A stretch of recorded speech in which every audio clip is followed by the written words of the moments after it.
na matagal nang binalot ng hilag. Isang kuweba na hindi lang magtahanan ng mga paniki at mga nakisabit na taluktok ng bato, kundi isang tahimik na saksi sa mahabang pagtalo ng panahon. Dito sa barangay San Rafael, nakatago ang isang mundong hiniwala ang kalikasan. Walang kamay ng tao, walang anumang kasangkapan, tanging tapat ng huli, galaw ng hangin at pagdaan ng mga panahon ang humumika sa mga magkakaunayang silid ng matunay sa linggo.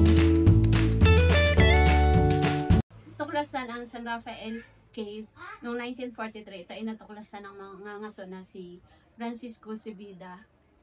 Hanggang sa ito ay na-discover na pinupuntahan ng mga tao. At noong ginawang mining, yung mining na guano kinukuha nila, binabiyahe nila sa Iloilo, ginagawang pataba sa sugarcane. Tapos yun, nung year 2000, na-stop yung mining kasi merong isang part ng kuweba na nag-collapse doon. Kaya yun, tapos hanggang sa laging marami na tao na nakakarating na sa iba't ibang bayan na merong San Rafael Cave nga dito, the biggest cave in Oriental Mindoro. Dinarayo na ng mga bisita. Hanggang sa year 2010, nagkaroon ng ang barangay na magkaroon ng organization o association na samahan na para sa tour guide.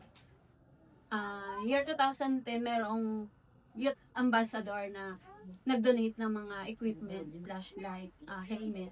Yun naman ay hindi naman talaga pangmatagalan. So, nasisira din agad na pala rin. Tapos, year 2016, nung mayroon ng nabuong organization, San Rafael Cave Guides Association, na-register siya sa DOI. Noong July 21, 2016. Ayan na, hanggang sa kasalukuyan, yan na po dinarayo dito sa San Rafael. Sa lahat ng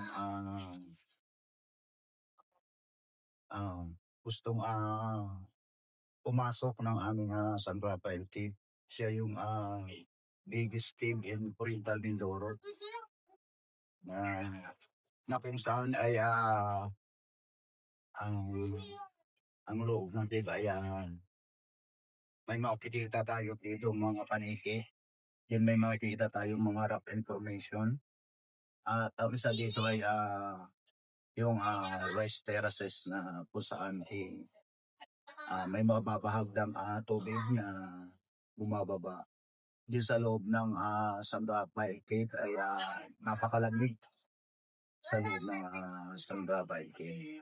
At ang loob ng San Rafael Cave para nating makikita ang katedral kasi nga sa laki ng loob ng San Rafael Cave na kung saan ay marami ding nakikita ditong mga insekto na nabubuhay sa loob ng kuweba.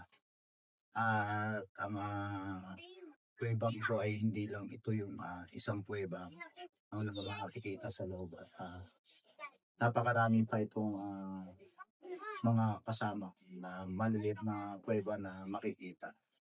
At ang San Rafael Cave, para kayo makarating sa San Rafael Cave, meron po kaming information sa Barangay San Rafael na kung saan po ay makapagpatala po kayo kung kailan kayo pupunta.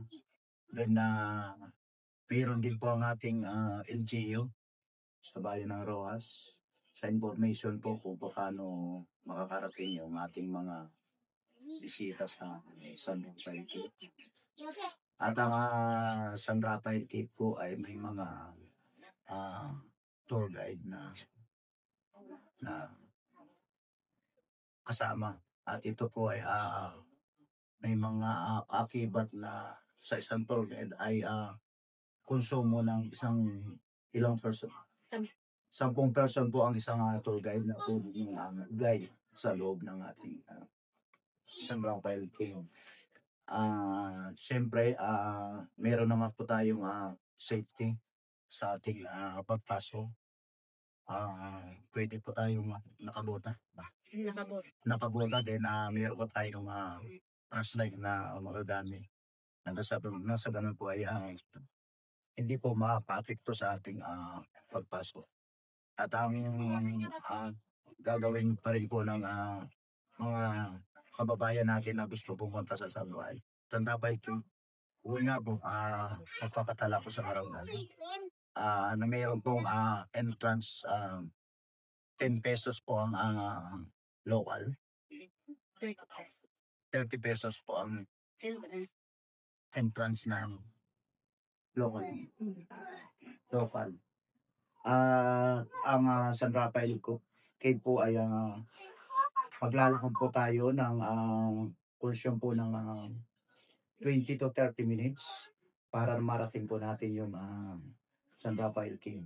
So sa ating pong dadaanan papuntang San Rafael Cave, makakarating po tayo ng medyo paghingal kasi may maroon po tayong dadaanan medyo mataas-taas na talagang walking distance lang po yung ating gagawin hanggang sa makarating po tayo ng information ng San Rafael Cave sa malaking cave po sa buong Oriental Mindoro.